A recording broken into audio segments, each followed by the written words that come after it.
Então, bora lá, pessoal, com mais um vídeo do Geopolítica para iniciantes. Hoje o assunto é daqueles que parecem roteiro de filme.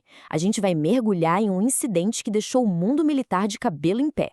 O dia em que o F-35, o caça mais tecnológico, mais caro, o supostamente invisível, foi atingido em combate. E é aí que a história fica boa, né? Como que um caça, que em teoria é invisível, acaba sendo detectado e, pior, atingido? Parece contraditório, mas a resposta, olha, ela é bem mais simples do que a gente imagina. E, ao mesmo tempo, revela muita, mas muita coisa. Então vamos entender esse quebra-cabeça. Primeiro, vamos aos fatos. Dia 19 de março, quase 3 da manhã.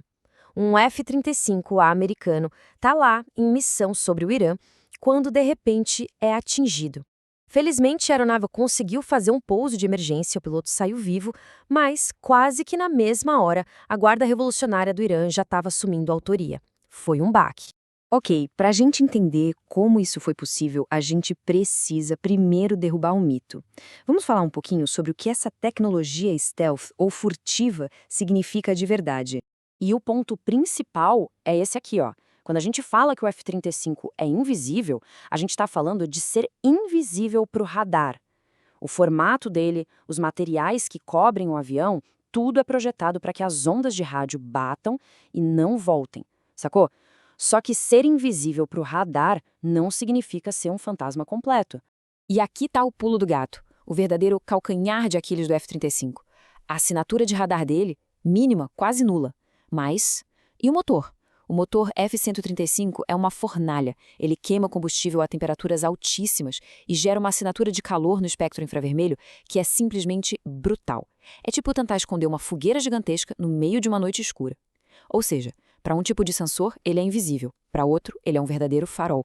E foi exatamente essa fraqueza que os iranianos exploraram. Agora, vamos conhecer a arma que fez o estrago. O sistema de defesa iraniano chamado Majid. O Majid é um sistema, olha, muito inteligente.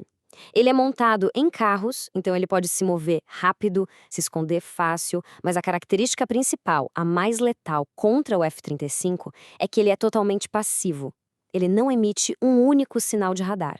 Ele não procura o alvo. Ele só sente o calor que o alvo emite. E o alcance dele é de apenas 8 quilômetros. É um sistema para defesa de curto alcance, bem de perto. E esse número, 8 quilômetros, é a chave para a gente entender a segunda parte dessa história. Guarda bem essa informação aí. Agora, olha só a sequência do ataque. Que genialidade tática. O sistema se posiciona, fica quieto, seus sensores passivos sentem aquele calor imenso do motor do F-35 e, o mais importante, o míssil é lançado sem nenhum aviso.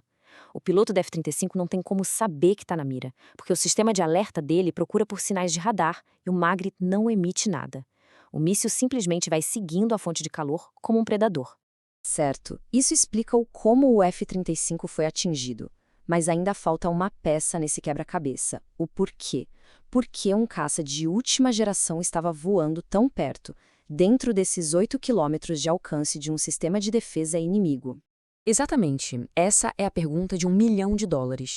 Por que arriscar um avião que custa uma fortuna num voo tão arriscado, tão próximo do perigo? A resposta para isso revela um problema muito mais profundo no programa F-35. E a resposta, por mais incrível que pareça, não está no motor, nem na fuselagem, está no software. Mais especificamente, nos atrasos de uma atualização de software chamada Block 4. E olha que loucura como uma coisa leva a outra. Sem essa atualização de software, o F-35 simplesmente não consegue usar as armas mais modernas, as de longo alcance, que permitem atacar alvos a uma distância segura. Então, na prática, o que acontece? Ele é forçado a usar bombas de curto alcance, como as JDAMs. E para usar essas bombas não tem mágica, ele precisa chegar perto, voar mais baixo, e com isso ele entra direitinho na zona de perigo de sistemas como o Majid. E essa frase aqui resume tudo de forma perfeita. É uma ironia, né?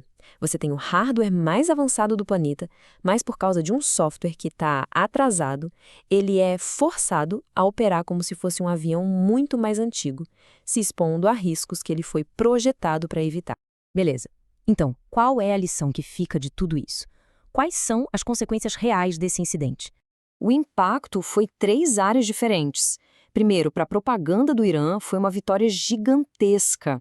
né? Eles mostraram que podem atingir o principal símbolo do poder militar americano. Segundo, o impacto operacional. Os militares americanos agora têm que repensar todas as suas táticas, levando em conta essa ameaça de mísseis guiados por calor. E terceiro, é um alerta tecnológico para todos os países que compraram o F-35. E talvez a maior lição de todas seja essa. Um sistema relativamente simples, barato, colocado em cima de uma caminhonete, pode ser uma ameaça real para o avião de combate mais caro e complexo já construído. Isso força todo mundo a repensar a corrida armamentista. E vamos terminar com essa reflexão. Esse incidente todo só prova um princípio básico da guerra. A tecnologia é fundamental, claro, mas não existe arma mágica, não existe arma invencível. A guerra sempre vai ser esse jogo de gato e rato, de ataque e defesa, de escudo e espada.